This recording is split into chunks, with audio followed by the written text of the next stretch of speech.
Folks, this is our second snow day lecture, and I apologize for giving these to you. As one of my former students said to me earlier, that's cruel and unusual punishment. Haha. But we really have no choice if we're going to make it to exams and then we're going to make it to the AP. So in this lecture, we're going to be discussing a lot about the president's informal hats. And so it's good to take a little quick look at the six sort of major roles the president plays, which ones we've talked about, which ones we haven't, and how they're related to one another. So we've talked a little bit about the commander-in-chief role and the head of state role, which are sort of collectively known as the national security presidency. And we've talked about the chief executive role. Today we're going to be talking about all three of the president's informal roles, sort of tied up in one lecture. But we have discussed how roles interact with one another, which is going to be an important part of our discussion today.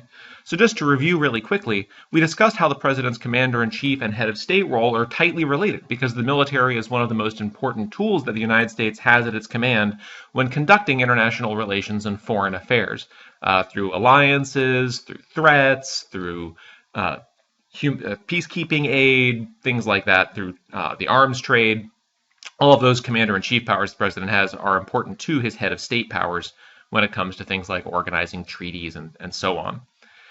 We also discussed how the head of state power can be related to the chief executive power, because the president has the ability to create executive agreements which are not full treaties that don't have to pass through a two-thirds vote of the Senate because of his powers as the chief executive and his ability to bargain with Congress for laws.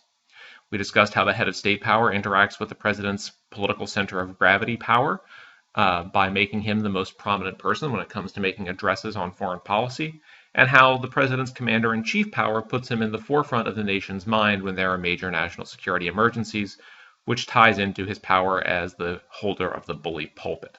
So these powers do not exist by themselves. The commander-in-chief power often influences and is influenced by the head of state power. The power as the chief executive often influences and is influenced by the head of state power, and so on and so forth. They also interact with the informal powers. The president's power as chief executive is closely tied up with his importance to his party because of his ability to appoint important partisans to federal court benches or to the Commerce Secretary seat or whatever you have, right? So these powers are often related to one another in complex ways. They're separate, but they end up interacting all the time. So the first thing to remember is that this is really the realm of informal presidential powers, and there are only a few formal constitutional places we can hang our hat to discuss presidential powers here. The first of these are the State of the Union address and the fact that the president can technically summon and dismiss Congress under special conditions. These are really pretty minor.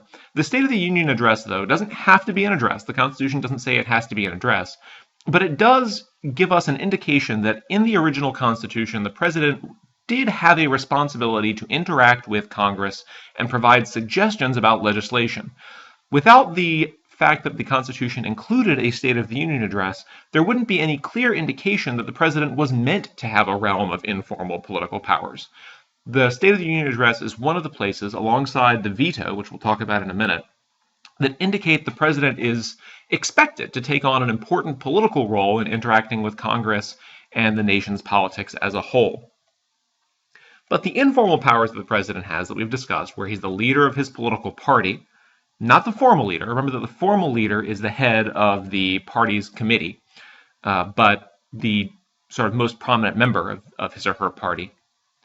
The other informal powers that are most important to sort of this realm are the fact that the president can influence the policy agenda in a number of ways, sometimes by using his executive power to issue orders and things like that, sometimes by negotiating with Congress and trying to affect what is on their legislative agenda, and sometimes by using his constant media spotlight to make sure that whatever the president wants the national discussion and policy agenda to be about is what the national discussion and policy agenda is about. The president's also usually perceived as extremely powerful, as able to wield great policy power with the stroke of a single pen or a single phone call, as Obama put it a couple of years ago.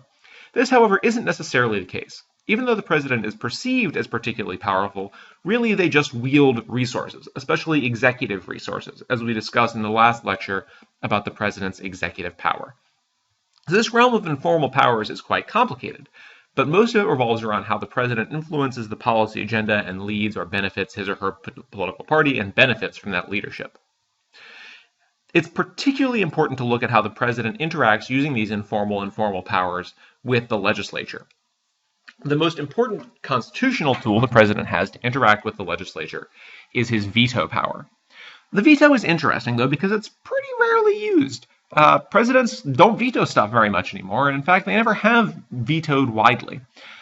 This is partly because it seems a little bit undemocratic, and so it's bad for your popularity, but also because it's more powerful to threaten a veto than to actually use a veto. Because the president's veto blocks the entire law. You can't just sort of pocket veto or line item veto most laws, which we'll talk about here in a minute. It's a pretty unproductive option. The law has to go back to Congress, it has to go all the way back through the legislative process, and so on. It's also unproductive because it's very difficult, if impossible, for Congress to actually override your veto. There are almost never two-thirds legislative majorities in both houses. So what are you going to do? If you veto, you look like you've completely stymied Congress. So what modern presidents use the veto for, or as it's sometimes called the veto pen, or the red pen, is to ask Congress to change a law or to pass it in a different form rather than actually veto a law once it comes out of Congress. The president will turn to Congress and say, look, if you don't include the elements that my administration wants in this law, then I will veto it once it gets to my desk. And Congress will say, man, we really want to pass this law, so what we're going to do instead is go ahead and insert those elements and provisions into the law and then send it on to the president so we don't have to deal with repeatedly passing it, which is a difficult legislative exercise, or with attempting to get that nearly impossible two-thirds majority to override. Now, given that the veto has become a kind of a weird faux power, that the president almost never uses it, and instead it's a negotiating tool with Congress, back in the 90s, the Congress tried to give the president what many state governors have, a line item veto.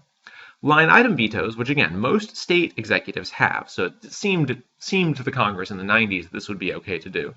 Most state executives have this line item veto that allows them to change items, especially spending items, in a bill after it's sent to the executive without sending it all the way back to Congress. So let's say that when a bill came from the Congress to the president, if he didn't like, say, the amount of money that Congress had appropriated for bullfrog preservation as opposed to dolphin preservation, he could make edits to those particular financial line items without a full-fledged veto that sends the bill back to Congress and asks it to be repassed or overridden. So President Clinton had this power for about a year before, in the case that we talked about last unit, Clinton versus City of New York, decided that it was impossible for Congress to give a different version of the veto power to the president without a constitutional amendment. There's never really been a move to create a constitutional amendment to give the president a line item veto, but in theory you could give the president one using a constitutional amendment, just not with a law, as happened in the 90s. What the president has as an informal version of the line item veto is called a signing statement. When laws come to the president's desk and they don't want to veto them, and they don't necessarily want to issue executive orders about how to interpret them, they can do something that happens at this special step between when the law is being implemented, which is where executive orders happen, and where they might veto it. A signing statement basically gives a sign that the president is going to interpret and understand the law in a very specific way. Some people say that this is the president's intention to disobey the law. Not necessarily. I think that's taking it a little bit far. But it is the president saying, when I implement this law that I am not vetoing, I'm going to implement it in some very specific ways that might be very different than Congress is thinking. Signing statements take the place of an executive order, and they happen at a stage before an executive order would happen. So they often happen while the president is still interacting with Congress, and he uses them as a kind of a quasi-veto threat to Congress. Signing statements have been used since the 1980s, but basically since the early 2000s, the number of signing statements that presidents use has gone up really significantly. Ronald Reagan issued maybe 4 or 5 signing statements during his time in office. Obama has issued 15 or 20, maybe more, every single year in office. So they become a much more common tool, but they've never been challenged on the basis of their constitutionality, and the Supreme Court has never heard a case. So it's unclear the degree to which signing statements are constitutional or unconstitutional, and it's unclear if the limits on signing statements are similar to the limits that we discussed last lecture on executive orders. Nonetheless, the president uses these powers to interact with the legislature a great deal. There are other powers, though. When the president's party is in the majority in the legislature, the president has a great deal of influence and is often able to move bills through Congress quickly by being the leader of his party. So the president, in this case Obama, might turn to the leader of his party in the majority in the legislature and say, these are the administrative priorities for the Democratic Party. You in Congress need to work on implementing them. I in the White House will make sure that you get good information on how to write the bills from the executive office, and we'll work together to put through important legislative agenda items. This is the president at the peak of their power as legislative leader.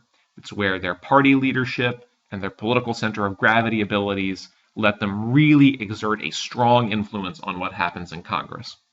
But this is not always necessarily without any problems. The president has to contend with the leader in the Senate and the speaker in the House. We haven't done our unit on Congress yet, but you'll see them soon. And party discipline in the United States, as we've learned, is not perfect. So there are three terms you need to know.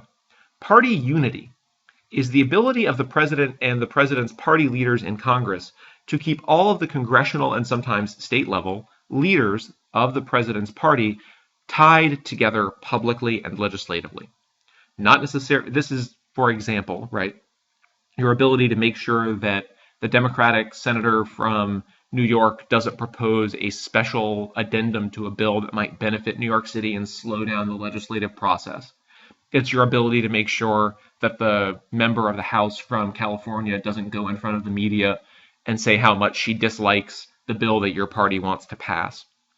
Those are all sort of elements of party unity. And party unity can be very hard to enforce for the president, even when the president's party is in the majority in both houses and you have what's called unified government. Slippage is what's happening when the president's party is losing unity. And party discipline is your ability to enforce unity and prevent slippage. So those are three really useful terms. Party unity. Slippage is what happens when your party is losing unity, or when your party, or when the party of the president is not supporting him strongly, even when the party of the president has a majority in Congress. And party discipline is what you use to enforce party unity and try to prevent party slippage. So when the president's party is in the majority in both houses, they have a unified government. They try to create party unity using party discipline. Doesn't always work. Most of the time, in fact, about 70% of the time since World War II, the United States has been in a state called divided government, where the president's party does not have the majority in both houses of Congress. This can sometimes be the president's party has the majority in neither house, like it has at this very moment in 2016. But more often, divided government involves the president's party having a majority in one house but not the other. In the case of a divided government, especially a divided government where the president has neither of the two houses of Congress belonging to his party, you end up turning to the president's executive tools to shape the policy agenda much more than the president's legislative tools or tools as party leader. However, when you have a minority in Congress in either house that are of your party and you are the president, you can still do a lot of negotiation. The president can use his ability and his staff's ability to negotiate and to bring both sides to the table to help Congress work out deals on bills. Oftentimes, one of the main roles of the president's White House staff is to work with the Congress, especially the president's party in Congress, in the name of the president, so that the president's party can leverage the minority party in Congress plus the presidency together to craft and push through compromise bills. Hold on a sec.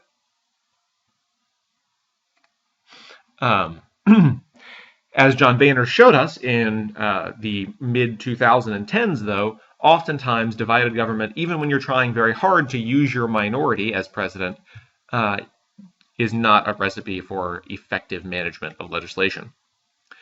The president also works with the legislature as the leader of the budget process.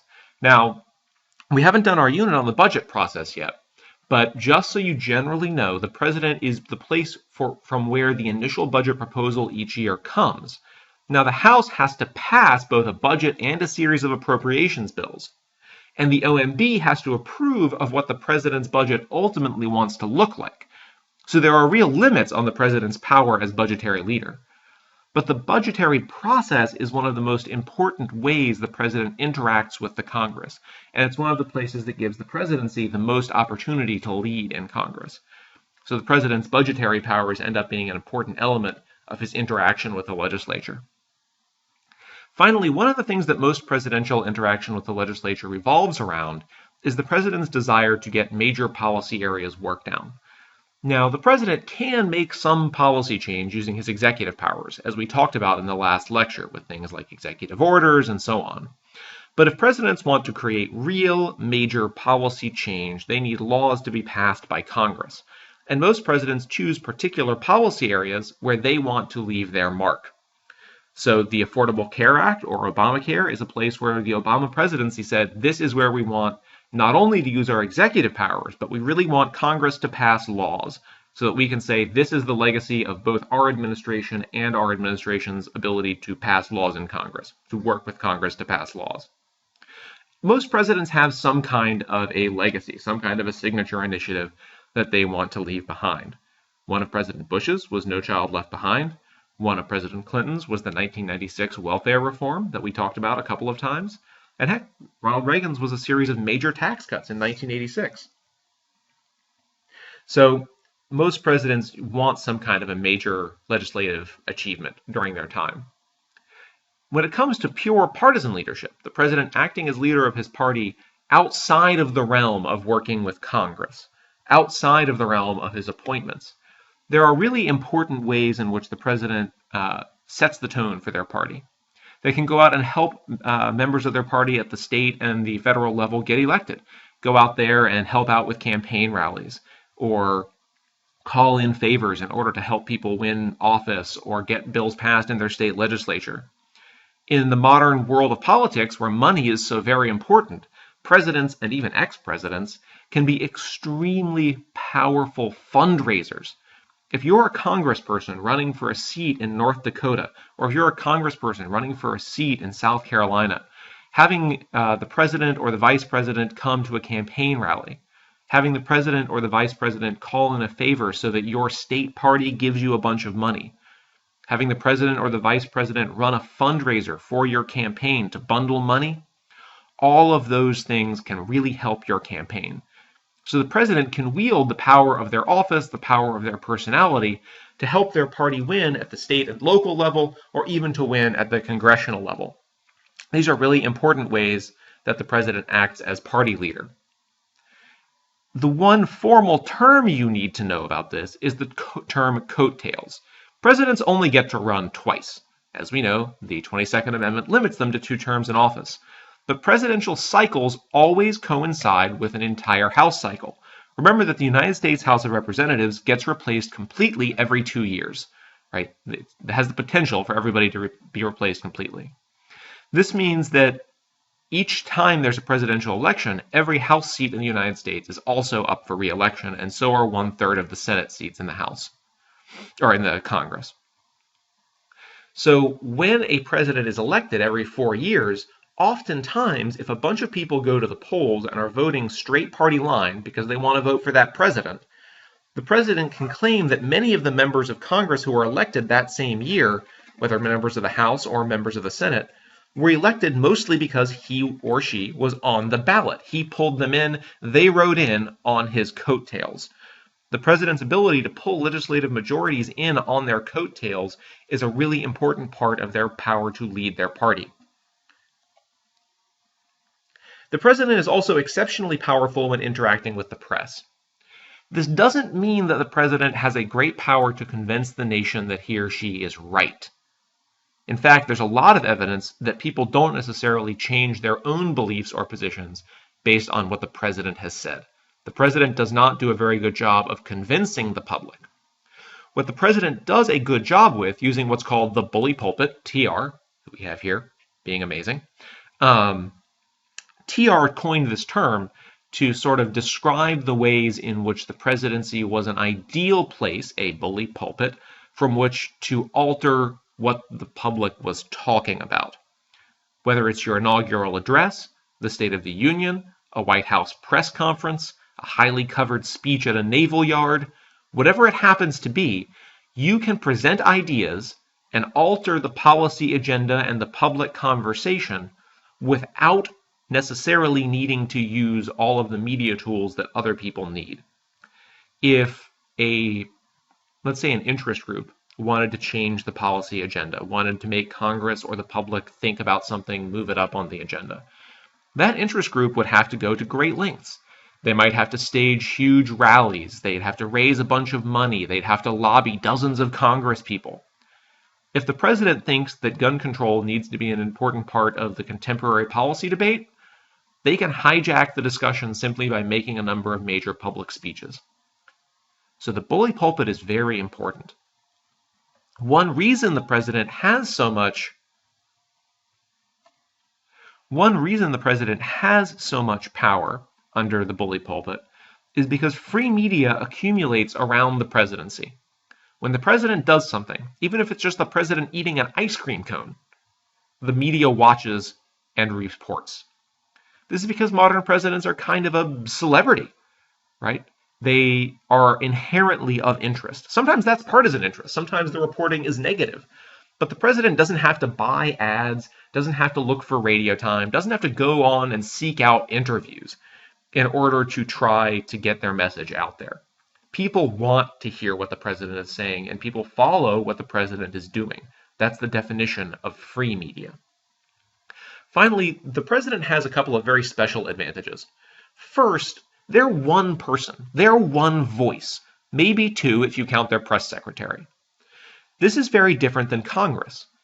An individual congressperson has to really shout to be heard to get media attention to affect the policy agenda.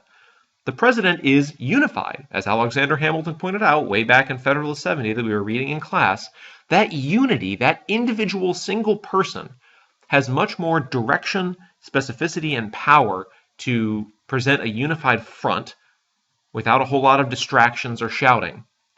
That gives them a great advantage. And they have the ability to direct their press coverage very carefully using that White House media machine we discussed when we were talking about the executive branch and the members of the president's White House staff.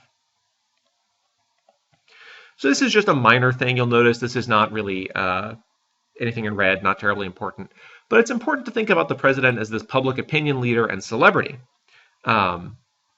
especially because it represents a very late 20th century change. Modern presidents aren't necessarily incarnations of their party. They're very individual. They often have great differences with their party and Congress. This is a change. In the early 20th century, presidents were much more closely tied to their party.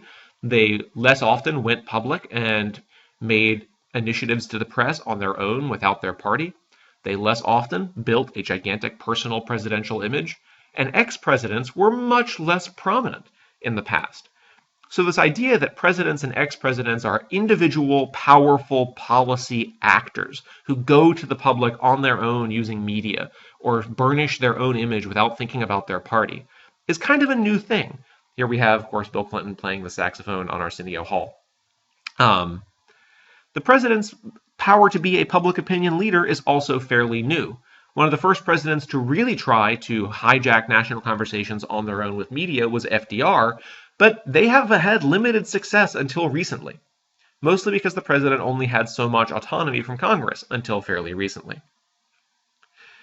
More important are praise and blame and presidential public opinion patterns. So because presidents have taken on such a powerful role in the contemporary public eye, they get both negative and positive results from this. When there are major disasters, like let's say September 11th or a flood or something like that, presidents tend to get what's called a rally round the flag effect. If you as president are seen to be managing the disaster even remotely effectively, right? The public is pretty forgiving here. Your opinion rating tends to go way up very quickly to reflect the fact that you're the national symbol. You're the patriotic symbol for the country that everybody rallies around when things are going badly. As you can see here, George W. Bush's approval rating went from just below 60% to almost 90%, the highest of any president in recent history, right after the September 11th attacks. However, presidents also get the blame for things that they can't really do anything about, just like they get a good effect when bad things happen in the world and the public rallies around them as a symbol.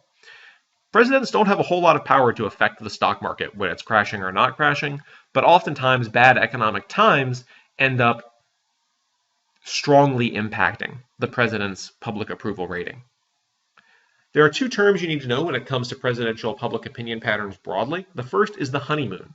Typically, during the first year or two of a presidential administration, especially the first administration, presidents get a gigantic boost in public approval rating. This is just a time when the public is basically giving the president the benefit of the doubt that they just got swept in. The national election creates an illusion of a mandate. We've talked about that mandate illusion and how the Electoral College creates it. And so the president gets a honeymoon for the first year or two of their administration. In the last year or two of their administration, because the president's power to affect Congress and to affect party change is so much more limited because of their lame duck status, they often have a very hard time improving their public approval rating, and it goes down almost regardless of what they do. Many presidents see their public approval rating sinking and sinking and sinking in the last years of their term, especially the last years of their second term. So that overall, what you end up seeing, I'm going to come back to that, is an approval rating system where you can look at the president's approval rating as generally increasing at the very beginning of their term. So I'm using Eisenhower as an example here. And then decreasing as their term goes on. And then when there's a major disaster or they get reelected, their approval rating goes up. And then when there are problems, their approval rating goes down significantly, like there was a major economic crisis here, Sputnik as well. And the nation sort of blames them for things that may or may not be their fault. So presidential approval ratings almost always go down from their initial peak and are strongly affected by things like the economy or major disasters during their time in office. This is partly because of the illusion that the president's power creates. Because the president is such an important partisan and media and political figure, people seem to think that they have a great deal of policy control. But as we discussed when we were talking about the actual executive powers of the president, and as we discussed when we were talking about how limited the president's ability to actually influence Congress is, the president really feels more like this. We've got the economy, diplomacy, Congress, peace, war, Middle East, military, all the stuff that they're trying to manage and not always able to actually put their hands on. So that's sort of some stuff to think about as you're looking at the president's powers and their relationship to the president's partisan and media abilities. So when you're thinking about the president's role in leading the nation and the party, the Office of Legislative Affairs is part of the White House staff. The Office of Management and Budget is part of the Executive Office of the President, and they play a very important role in all this. When thinking about the legality of the president's actions, whether executive orders or fundraising for a member of their party, the Office of the White House Counsel, that is the president's personal lawyers, are where you're going to go. Within the cabinet, groups like the Department of Justice or the Department of Defense, sometimes the Department of Commerce, play an important role in the president's interaction with the public. The Department of Justice is particularly important, though, because they often take a forward role, a media forward role, in interacting with the public in ways that other groups, like the Department of Energy, don't end up in the media quite so often. In addition, the Department of Justice often interacts with Congress when it comes to testifying on the Hill about new laws and things like that in ways that the Department of the Treasury does not. So that's why I have them specially highlighted. So that's your discussion of the president's realm of informal powers and how that realm of informal powers all interact with one another and how those informal powers interact with the president's three formal hats. I know it's a bit confusing, but if you ever need help, you can always go back, as I am here, to this slide and think about different incarnations of the powers. The president can set the agenda using his media power. They're the political center of gravity and they negotiate with the legislature, and they lead their party. These interact with the president's three formal hats. Their power over the military and military actions, their power over international and foreign relations, and their power to help to manage the government. Think about the ways those interact and how they affect the president's general approval rating and political powers, and you'll be in pretty good shape when thinking about the presidency. I'm going to post one more lecture on the presidency a little bit later today, one on how to approach the presidency from a theoretical point of view and different theories and models for thinking about the presidency. But for now, have a nice rest of your snow day. Thanks. Bye.